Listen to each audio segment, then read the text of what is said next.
경험할 수 있는 귀한 시간 되게 달라고 우리 말씀을 받기 전에 우리 한 번 더 기도합시다. 기도하겠습니다. 살아계시고 역사하시는 하나님 아버지 감사합니다. 오늘 주의 부족한 종을 하나님 아버지 말씀 뒤에 숨기시고 겸손하게 아버지 주의 말씀에 아버지 전도되게 하여 주시고 선포되어질 때 하나님 아버지 우리 성도들이 아버지 하나님 아버지 아멘으로 하답하며 주의 말씀에 아버지 주의 아버지 되어지는 역사 있게 하여 주시고 주님의 은혜의 말씀에 하나님 아버지 그들의 아버지 심령 그들의 아버지 주의 거룩한 무덤 하나님 앞에 나아가게 하여 주시옵소서. 주의 아버지 역사해 주시옵소서. 살아계시고 역사하시는 하나님 아버지 오늘 우리를 불러주시고 또 주님 앞에 나아가게 하시고 또 오늘 이 자리에 서게 하여 주심을 감사합니다. 주님 우리가 영과 진리로 주님 앞에 나아가게 하여 주시옵소서. 우리의 예배를 받아 주시옵소서. 오늘 말씀으로 주님을 경험하게 주님 붙잡아 주시옵소서. 예수님의 이름으로 기도드리옵나이다. 아멘. 할렐루야. 할렐루야. 오늘 말씀을 통해 살아계신 하나님의 은혜의 보좌 앞으로 담대히 나아가는 저와 여러분 되시기를 주의 이름으로 축원합니다. 여러분 선교가 무엇입니까? 선교란 뭐라고 생각하십니까? 선교를 정의하자면 엄밀하게 말하면 타 문화권에 가서 복음을 전하는 일을 우리는 선교라고 합니다. 또 물론 국내에서 우리가 같은 동포들에게 복음을 전하는 것도 넓은 의미에서는 선교라고 말할 수 있습니다. 그러나 이제 국내에서 같은 민족에게 복음을 전하는 것과 타 문화권의 또 다른 사람들에게 다른 나라 사람들에게 복음을 전하는 것은 분명히 구분되어야 할 것입니다. 그래서 국내에서 복음을 전하는 것은 우리는 전도라고 하고 또 타 문화권에 가서 복음을 전하는 것을 우리는 선교라고 그렇게 이야기를 합니다. 근데 대부분의 사람들이 타 문화권에 이제 선교를 갈 때에 경제적으로 힘든 나라를 가죠. 그러다 보니까 그 사람들을 동등하게 여기지를 않아요. 그 사람들은 우리의 도움이 필요한 사람들, 그 사람들은 불쌍한 사람들 이렇게 생각할 때가 많습니다. 근데 전혀 그렇지 않습니다. 하나님의 시각으로 봤을 때 그 타 문화권의 사람들도 우리와 같다라는 거예요. 하나님 앞에 존귀한 존재들이고 하나님의 사랑의 대상들이죠. 먼저 우리가 사랑을 경험하는 사람으로서 그 사랑을 전하고 나누기 위해서 나아가는 거예요. 또 어떤 사람들은 선교에 대해서 잘못 생각하는 사람들이 있어요. 우리나라도 아직 복음화되지 않았는데 다 복음을 전하지 못했는데 무슨 선교냐, 무슨 해외 선교냐 이런 이야기를 합니다. 언뜻 보기에는 공감이 되는 이야기입니다. 근데 이건 비성경적인 생각이에요. 만약 국내를 다 복음화한 다음에 외국에 나가서 복음을 전해야 한다면 여러분 영국의 리빙스턴 선교사님 아프리카에 나가서 선교하다가 순교당했는데 그의 순교는 허무합니까? 그의 선교는 정말 의미 없는 선교입니까? 근대 선교사의 아버지라고 불리는 윌리엄 켈리 그는 영국 복음화가 아니라 그의 일생을 인도 선교를 위해서 헌신했습니다. 헛된 수고를 한 거죠. 심지어 바울은요 자기는 자기 민족 유대인들이 다 복음화되지 못했는데도 유럽의 복음을 위해서 전했습니다. 또 예수님의 제자들은요 그들은 비성경적입니까? 자기 마음대로 행동한 사람들입니까? 아니죠. 자기 나라를 완전히 복음화하고 그 후에 외국에 나가서 복음을 전해야 한다라고 생각한다면 어쩌면 이 복음은 지금도 이스라엘을 벗어나지 못했을지 모릅니다. 여러분 성경은 이렇게 이야기하고 있습니다. 사도행전 1장 8절 말씀 우리 같이 한번 읽어볼까요? 같이 읽습니다. 시작. 오직 성령이 너희에게 임하시면 너희가 권능을 받고 예루살렘과 온 유대와 사마리아와 땅끝까지 이르러 내 증인이 되리라 하시니라. 여러분 여기에 선교의 범위에 대해서 이야기합니다. 예루살렘과 온 유대와 사마리아와 땅끝까지 이르러 복음의 증인이 되라. 여러분 여기서 말할 때에 예루살렘을 완전히 복음화시킨 다음에 유대로 가고 유대를 완전히 복음화시킨 다음에 사마리아로 가고 그렇게 말하고 있지 않아요. 영어에서도 in Jerusalem and in all Judah and 이러면서 동시 선교를 이야기하고 있어요. 동시에 복음을 전하라는 의미예요. 국내를 완전히 복음화되기를 기다렸다가 나가라는 것이 아니에요. 여러분 지금도 세계 각처에 추수할 일꾼이 없어가지고 복음을 듣지 못하고 죽어가는 수많은 영혼들이 있습니다. 그들을 어떻게 해야 합니까? 우리는요, 어떻습니까? 우리도 정말 복음을 몰랐던 시절이 있지 않았습니까? 근데 그 많은 선교사님들이 이 땅에 와서 복음을 전해 주었기 때문에 우리는 그 선교사님들을 기억해야 합니다. 우리는 복음에 빚진 자들입니다. 그렇기 때문에 우리도 주의 명령을 따라 땅끝까지 복음의 정인으로 나아가야 되는 줄 믿습니다. 또 두 번째로 이 선교에 대해서 잘못 생각하시는 분들이 있어요. 선교는 특별한 사람들만 하는 거야. 전문적으로 신학을 공부한 사람들, 특별히 선교 훈련을 받은 사람들이 하는 거야. 언어적으로 탁월한 사람들이 하는 거야 라고 생각을 합니다. 여러분, 전혀 그렇지 않습니다. 예수 그리스도를 믿는, 예수 그리스도의 제자라면, 예수 그리스도를 믿는 사람이라면 누구나 다 할 수 있는 것이 선교예요. 특별히 오늘날 전 세계 평신도 전문인 선교사들을 더 많이 요청하고 있어요. 임의용 선교를 할 수 있는 사람, 건축을 할 수 있는 사람, 목공을 할 수 있는 사람, 전기나 전자를 할 수 있는 그런 기술이 있는 사람들을 더 많이 요구를 하고 있어요.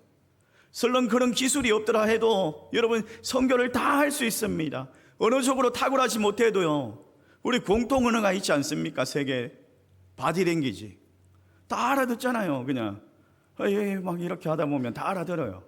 다 알아들어요. 태국말 한마디도 못하는데도 태국 사람들하고 말 잘 통하더라고요.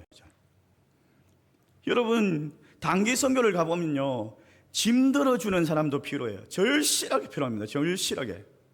그냥 선교를 가보면 짐 들고 갈 사람도 필요하고, 노방전도 나가서 전도지 나눠줄 사람도 필요하고, 노래 부를 사람, 댄스할 사람, 악기를 연주하는 사람, 태권도나 줄넘기만 할 줄 알아도, 음식을 만들 줄 알아도, 요즘에 K푸드 K문화 이게 너무나 인기가 많아가지고 사람들을 모으기에는 너무 좋아요. 너무 좋아요. 저는 작년에 단기 선교 가가지고 뭐 했는지 아십니까? 우리 권사님, 집사님들이 만들어준 김치 판매했어요. 김치 판매로 선교를 했어요. 여러분, 저희 아들은요, 태국 가니까 이 얼굴이 먹히더라고요. 깜짝 놀랐어요. 태국 사람들이 잘생겼다고 태국 아줌마가 주일날 교회 등록을 했어요. 여러분, 모두에게 이 선교의 기회가 있고, 여러분 모두가 정말 선교사로 나갈 수 있습니다. 이 선교는 어린아이도 할 수 있어요. 하나님께서 주신 일입니다. 여러분들이 가지고 있는 그 기술이나 그 모든 것들을 다 활용할 수 있어요. 근데 문제는 뭐냐? 이게 기술이나 신분이 아니라 문제는 마음이더라는 거예요. 마음. 그래서 이 선교에 대한 열정과 마음을 가지셔야 됩니다. 하나님께서 우리를 모두를 선교사로 부르셨다. 이 사명을 가지셔야 돼요. 세 번째로 선교에 대해서 잘못 생각하시는 것들이 뭐냐? 선교를 가는데 꼭 죽으러 가는 것처럼 그렇게 생각하시는 분들이 많아요. 선교사를 파송할 때 우리가 주변에서 흔히 보는 장면들이 있죠. 이 선교사를 파송하는데 사지로 보내는 것처럼, 그냥 사지를 보내는 것처럼 울음바다가 되고 그런 장면들을 연출할 때가 있습니다. 그런 경험들이 있죠. 과거에는 우리가 선교를 간다 이러면 아프리카 밀림 가는 것처럼 그렇게 생각을 한 거예요. 그러니까 선교는 그냥 죽음이다, 고난이다, 고통이다 이러면서 생각을 합니다. 최소한 죽지 않아도 죽을 만큼 고생한다. 물론 선교 고생스럽기도 하겠죠. 근데 그 나라도 사람이 삽니다. 사람이 사는 나라예요. 오히려 그 나라가 더 편한 부분이 있어요. 작년에 제가 단기 선교를 갔지 않습니까? 우리 마지막 날에 힐튼 호텔을 갔어요. 힐튼 호텔. 가보셨어요, 여러분? 그 세계적인 호텔 가보셨어요? 안 가보셨잖아요, 여러분. 힐튼 호텔. 저는 가봤어요, 그날. 마지막 날에. 가가지고 거기서 자지는 못했지만 거기서 이제 한 끼 뷔페 식사를 했어요. 우리나라 돈으로 5만 원밖에 안 해요. 5만 원. 호텔 뷔페인데. 와, 겁나게 싸지 않습니까? 가보고 싶죠. 그게 가니까 또 뭐가 있냐면요, 뷔페에 블랙 타이거 새우 뭔지 아세요? 여러분 그런 거 먹어보지도 못했죠? 블랙 타이거 새우가 어떤 건지는 모르죠. 그냥 새우만 먹다가 블랙 타이거 새우를 먹어보세요. 와, 이게 그냥 랍스터 막 저리 가랍니다, 진짜. 그 블랙 타이거 새우를 무한리필로 먹을 수 있어요. 각종 해산물이고 뭐 스테이크고 뭐 열대 과일이고 마음껏 먹을 수 있습니다. 단기 선교 다 가고 싶죠. 막 태국 가고 싶다 이러면서. 선교가 재밌어요. 고생만 하는 게 아니에요. 즐거운 일이에요. 여러분, 이 선교요, 하나님께서 함께 하십니다. 살아계신 성령님께서 함께 가셔요. 고생만 있는 게 아니에요. 분명히 즐거움이 있고 분명히 재밌는 일, 분명히 하나님께서 기뻐하시는 일입니다. 이 선교 우리 모두 다 동참할 수 있기를 주의 이름으로 축원합니다. 바울은 이 선교를 해야 하는 이유를 우리에게 이렇게 이야기하고 있습니다. 로마서 10장 13절 말씀 우리 같이 한번 읽어볼까요? 같이 읽습니다. 시작. 누구든지 주의 이름을 부르는 자는 구원을 받으리라. 나라와 민족과 인종과 문화를 초월해가지고 인류의 공통적인 문제가 바로 죄의 문제입니다. 이 죄 때문에 하나님과의 관계가 단절되었고 이 죄 때문에 인간에게 죽음에 이르게 되었어요. 이 죽음, 그로 인해 가지고 죄로 인해 가지고 모두가 불행하게 살아갈 수밖에 없게 되었습니다. 그런데 하나님께서 믿음으로 의에 이르는 길, 믿음으로 의에 이르는 길을 열어주셨죠. 예수 그리스도를 이 땅에 보내어주시고 그 십자가에서 달려 돌아가시고 우리의 모든 죄를 대속해서 죽으심으로 인해서 그가 다시 살아나심으로 인해서 만유의 주가 되게 하셨고, 하나님께서는 유다인이나 헬라인이나 모든 백성들에게 이 복음을 듣게 하시고 누구든지 이 복음을 마음으로 믿고 예수 그리스도를 나의 구주로 나의 주님으로 고백하면 의인으로 칭하여 주신다. 인정하신다. 구원을 받는다라는 거예요. 여러분, 하나님의 백성이 되게 되었어요. 이 복음이 남녀노소 빈부귀천 지식의 유무를 가리지 않습니다. 주의 이름을 부르는 자 구원을 얻게 하셨다라는 거예요. 우리 같은 이방인도 구원을 받을 수 있게 된 거예요. 그런데요, 이방인들이 그냥 주의 이름을 부르는 그 구원, 그게 아무런 가정이 없이 되느냐? 그게 아니더라는 거죠. 이방인이 구원받기 위해서는 반드시 가정이 필요해요. 어떤 과정이 필요한데, 이 사도 바울이 주님의 이름을 부르는 구원을 얻는 가정을 오늘 본문 14절 15절 말씀에 이렇게 설명하고 있습니다. 14절 15절 말씀 우리 같이 한번 읽어볼까요? 같이 읽습니다. 시작. 그런즉 그들이 믿지 아니하는 일을 어찌 부르리요? 듣지도 못한 일을 어찌 믿으리요? 전파하는 자가 없이 어찌 들으리요? 보내심을 받지 아니하였으면 어찌 전파하리요? 누구든지 주의 이름을 부르면 구원을 받습니다 라고 말했는데, 근데 믿지 않는 분들 어떻게 주님을 부를 수 있습니까? 듣지도 못했는데 어떻게 주님을 믿을 수가 있습니까? 라고 말하고 있죠. 그래서 하나님을 전파할 자를 보내야 한다는 거예요. 하나님을 전할 자를 하나님께서 보내신다라는 거예요. 그래서 가는 선교사가 필요한 거예요. 여기 중요한 사실은요, 하나님께서 복음을 전할 자를 먼저 보내셨다는 거예요. 14절 말씀에 전파하는 자가 없이 어찌 들으리요? 선교를 위해서 복음을 전하는 사람이 반드시 가야 한다라는 거예요. 하나님께서 구약 시대에는 수많은 선지자들을 보내어 주셨어요. 그리고 마침내 우리의 구원을 위해서 독생자 예수 그리스도를 보내어 주셨습니다. 예수님께서 12 제자를 선택하시고 파송하셨습니다. 70인의 전도인을 파송하셨습니다. 예수님께서 부활하신 후에 성천하실 때에 제자들에게 너희는 가서 모든 민족으로 제자를 삼아 아버지와 아들과 성령의 이름으로 세례를 베풀고 내가 너희에게 분부한 모든 것을 가르쳐 지키게 하라 라고 명령하셨어요. 구원을 얻게 하는 과정 첫 번째가 하나님의 보내심이라는 거예요. 하나님의 그 선행적인 은총 없이는 누구도 예수 그리스도의 이름을 들을 수 없고 부를 수가 없고 믿을 수가 없다는 거예요. 그래서 가는 선교사가 필요합니다. 가는 선교사는 직접 외국으로 나가서 선교하는 사람을 말하고 있죠. 단기로, 장기로 선교하는 거예요. 여러분은 어떻게 선교에 동참하고 있습니까? 여러분 모두를 정말 하나님께서 예수 믿게 하셨고 선교사로 초청을 했는데 이 선교 사역에 어떻게 동력하고 있습니까? 관심자입니까? 후원자입니까? 아니면 하나님의 명령을 듣고 선교사로 나가겠다라고 그런 마음이 있습니까? 복음을 전하고 싶은 그런 열정과 마음이 생겼습니까? 그렇다면 이제 기도하시기 바랍니다. 선교사로 나갈 수 있도록 주님 나를 불러달라고, 주님 나를 보내달라고 그렇게 기도로 시작하는 거예요. 기도로 시작하는 거예요. 그리고 단기 선교부터 참여하는 거예요. 하나님의 말씀을 직접 전할 수 있는 일이야말로 이 세상에서 가장 귀한 일, 가장 아름다운 일 아니겠습니까? 여러분 기회가 있다면 단기 선교 시간을 내어서 참여하는 거예요. 그렇게 참여하다가 이제 선교사로 나아가는 거죠. 그러나 우리 모두가 다 가는 선교사가 될 수는 없죠. 그런데도 불구하고 예수님께서, 아니 하나님께서 모든 그리스도인들은 선교를 해야 하는 그런 사명이 있다라고 말씀하셔요. 모든 그리스도인들은 선교를 해야 된다라고 말씀하십니다. 이게 우리의 사명이에요. 근데 여러분 우리의 시간이나 여건이나 환경으로 따져보면은 갈 수가 없어요. 가는 선교사가 할 수가 없어요.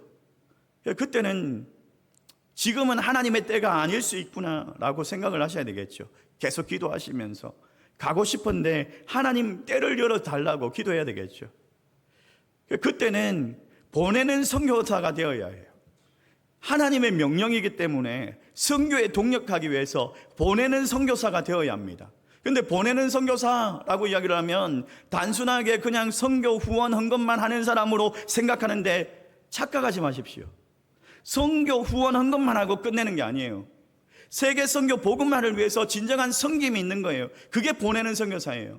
세계 선교를 복음화를 성취하고자 하는 그런 열망이 있는 거예요. 그게 보내는 선교사예요. 여러분이 이 선교를 가는데 가는 선교사, 보내는 선교사가 한 팀이 되어야 합니다. 가는 선교사, 보내는 선교사는 동일한 선교사입니다. 사무엘상 30장에 이 다윗이 우리에게 그 영적인 원리를 분명하게 이렇게 이야기하고 있습니다. 30장 24절 말씀 우리 같이 한번 읽어볼까요? 같이 읽습니다. 시작. 전장에 내려갔던 자의 분깃이나 소유물 곁에 머물렀던 자의 분깃이 동일할지니. 전쟁에 나갔던 사람도 그 소유물 곁에 머물러 있었던 사람들도 동일하다는 거예요. 동일하다는 거예요. 선교의 여정으로 1차 선교여행, 2차 선교여행, 3차 선교여행, 바울만큼 그 선교를 많이 했던 사람, 그도 선교 후원팀이 얼마나 절실한지를 알고 있었어요. 그래서 오늘 말씀에 이렇게 이야기하죠. 15절 말씀에 보내심을 받지 아니하였으면 어찌에 전파하리요. 먼저는 하나님께서 보내주셔야 되고, 그리고 보내는 사람이 있어야 된다는 그런 이야기를 하고 있는 거예요. 보내는 자의 중요한 역할을 말하고 있는 거예요. 여러분, 선교는 보내는 선교사의 그 비전과 헌신으로부터 시작하는 거예요. 현장으로 나가려고 하는 그 선교사 뒤에 항상 보내는 선교사가 있어야 합니다. 성경은 분명히 그렇게 이야기를 하고 있어요. 그런데 아직도 많은 선교사들이 이 복음의 불못이 그 미전도 종족을 향해서 가지 못하는 이유가 뭡니까? 하나님의 비전을 통해서 정말 그 비전을 품고 추수하는 땅으로 보내려고 하는 그 선교사들이, 보내는 선교사들이 헌신이 하지 않기 때문에, 헌신이 너무나 적기 때문에 가지 못하는 것 아니겠습니까? 말레이시아에 있는 선교사 친구가 이런 이야기를 하더라고요. 후배 선교사들이 오지 않는다. 후배 선교사들이 오지 않는다. 우리 때에 이 선교가 대가 끊기려고 한다. 이런 이야기를 하는 거예요. 여러분 알아야 합니다. 우리가 선교지로 가지 못한다면 우리 모두가 보내는 선교사로 부름을 받았다는 사실을 분명하게 알아야 합니다. 그리고 이 보내는 선교사는 4가지의 중요한 역할을 감당하셔야 합니다. 첫 번째로 영적으로 또 정신적으로 후원해야 합니다. 우리가 보냈다면 그들에게 영적으로 정신적으로 후원을 해야 돼요. 여러분 선수가 경기장에 들어가잖아요. 선수가 경기장에 들어갈 때 선수 혼자 경기장에 들어가는 것처럼 보이죠. 선수 혼자 경기장에 들어가는 것처럼 보입니다. 맞습니다. 근데 그 선수 뒤에는 감독도 있고 코치도 있고 그를 응원하는 사람들이 있습니다. 그의 경기를 보면서 마음을 같이 해요. 우리 대한민국이 골을 못 넣고 골을 먹으니까는 막 화를 내고, 대한민국이 막 한 골 넣으니까는 막 기뻐하고, 이게 왜 그래요?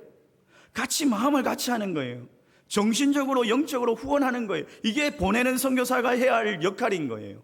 선교사를 보냈다면 선교사 옆에 서서 용기를 북돋아주고 그런 역할을 하는 게 바로 보내는 선교사의 역할인 거예요. 이 선교사들은 선교지로 나아가면 정말 많은 장애의 요인들이 있습니다. 근데 그렇게 응원하고 그렇게 격려하는 사람들이 있다면, 그런 교회가 있다면 그 선교 사역들을 성공적으로 감당하게 될 거예요. 두 번째로 보내는 선교사가 뭘 해야 되느냐? 재정적인 지원을 해야 합니다. 여러분, 선교지로 나아가는 이 선교사들은 최전방에 나아가는 군대와 같아요. 군대와 같아요. 최전방에 있는 그들에게는 생활비가 필요하고 또 비자 문제가 필요하고 자녀 문제나 사회에 필요한 물품이나 그런 지원 체계들이 잘 갖추어져야지 성공할 수 있는 선교를 합니다. 근데 어떤 의미에서 그러면 보내는 선교사는 병참 기지 또 군수 참모 그런 역할들을 잘 감당해 줘야 돼요. 그래야지 그런 것들을 지원해 줄 수 있죠. 선교사들이 중도 탈락하는 이유가 뭡니까? 중도에 그냥 선교를 포기하고 돌아오는 이유 중에 가장 큰 이유가 재정적인 문제예요. 재정적인 후원을 받지를 못하니까. 모든 선교사들이 안고 있는 기도 제목이 재정 후원입니다. 재정 후원. 그들이 정말 이 재정 후원에 모든 초점을 맞추고 그냥 선교한다면 성공적인 사역을 못할 거예요. 못할 거예요. 그래서 우리는 재정적인 후원도 해야 돼요. 그런데 특별히 이 재정을 지원할 때 여러분 개별적으로 선교사에게 지원하지 말고 교회를 통해서 지원하시면 좋을 것 같아요. 선교사에게 특정한 사람에게 빚지게 만들지 마십시오. 특정한 사람에게 선교사가 그냥 빚져가지고 그 사람에게 어쩔 줄 모르는 그런 선교사로 만들면 안 됩니다. 그 선교사를 돕는 것보다 하나님의 사역을 위해서 하나님께 헌금한다는 의미로 하나님의 사역에 동력하는 거예요. 이 단기 선교 재정 후원도 마찬가지입니다. 여러분, 이 선교 헌금은요 정한 마음으로 정한 금액으로 후원하는 겁니다. 이게 헌신이에요. 그냥 남는 돈으로 어쩌다가 지갑에서 꺼내가지고 그렇게 헌금하는 게 아니에요. 준비를 하시는 거예요. 마음을 정한 거예요. 함께 작정을 하는 거예요. 그렇게 재정을 지원하는 겁니다. 또 세 번째로 보내는 선교사가 해야 할 일, 기도 후원을 해야 됩니다. 가장 중요한 거죠. 기도 후원을 해야 돼요. 기도 후원. 여러분, 선교사가 나가 있는 그곳은요 영적인 치열한 전쟁터입니다. 태국만 가봐도요 집집마다 우상이 있어요. 집집마다 건물마다 우상이 있어요. 백화점이 크면은 큰 우상이 있습니다. 큰 우상이에요. 얼마나 큰지 몰라요. 진짜 건물 한 채만큼 큰 우상들을 막 세워놨어요. 어디 사원에 가면은 그냥 코끼리를 금칠로 해가지고 금을 막 도배를 해가지고 얼마나 영적인 싸움이 치열한지 모릅니다. 불교와 모슬렘이 얼마나 공격하는지 모릅니다. 바울은 이것을 혈과 육의 싸움이 아니라 세상의 공중의 권세 잡은 자와 싸움이라고 그렇게 말하고 있어요. 선교사들이 넘어지지 않도록 기도의 보호막으로 그들을 보호해야 합니다. 그들이 죄의 유혹에 빠지지 않도록 어두운 세력 가운데 공격을 당하지 않도록 그렇게 보호할 수 있도록 능히 싸울 수 있는 기도의 지원이 필요한 거예요. 절실히 기도가 필요합니다. 여러분, 단기 선교사들을 보내고 나서도 우리가 기도를 할 때 시간을 정하고 그들이 준비하고 그들이 나가는 날, 그들이 돌아오는 날까지 기도해 주시기 바랍니다. 또 네 번째로 보내는 선교사가 해야 할 일이 뭐냐? 소통의 지원이죠. 소통의 지원. 이 전쟁통에 있을 때에 가장 중요한 게 뭐예요? 소통이에요. 생명줄이 끊어지면, 통신이 끊어지면 암담합니다. 암담합니다. 지원을 받을 수가 없죠. 그래서 선교사와 기도의 소통의 장, 그들의 안부를 묻고 그들의 기도 제목을 묻고 후방에서 끊임없이 함께 싸우고 있다는 것을 선교사들이 느끼게 해줘야 합니다. 그래서 우리는요, 우리 교회가 헌금함 위에다가 이제 선교 게시판을 설치를 할 겁니다. 선교 게시판을 설치를 하면 우리가 이제 후원하는 선교사님들의 그 소식과 기도 제목들을 게시를 하고 그들을 이제 기도할 수 있는 소통의 장으로 활용을 할 거예요. 그리고 한 사람 한 사람 또 늘려갈 거예요. 우리가 선교하는 사람들을, 선교사들을 지원할 거예요. 선교 현지에 나가 있는 그들에게 우리가 기도하고 물질로 후원하고 또 마음으로 영적으로 정신적으로 그들을 함께 동력하고 있다는 것을 보여줘야죠. 그렇게 사역하는 사람들, 그렇게 사역하기 때문에 그들을 보내는 선교사다라고 말할 수 있는 거예요. 그냥 물질로만 하는 게 아니라 온 힘을 다해서 함께 마음을 모으기 때문에. 사랑하는 성도 여러분, 선교는요 단순히 어떤 교회의 행사나 교회의 어떤 행사나 그런 일이 아니에요. 선교는 하나님의 사랑을 먼저 경험한 하나님의 자녀들이 일상의 삶 가운데서 내가 먼저 경험한 하나님의 사랑을 다른 사람들에게 똑같이 전하고 경험하게 해주는 거예요. 우리 모두가 하나님의 부르심을 받는 그날까지 선교적인 삶을 살아가야 합니다. 여러분, 일상의 선교사로 정말 선교사들을 후원하며 기도하고 또 여러분 커피 마실 그 값들을 좀 아껴가지고 선교 헌금으로 또 보내고 그렇게 선교에 동력하시기를 주의 이름으로 축원합니다. 여러분, 오늘은요 우리가 단기 선교사 또 가는 선교사 보내는 선교사로 작정하는 시간을 가질 거예요.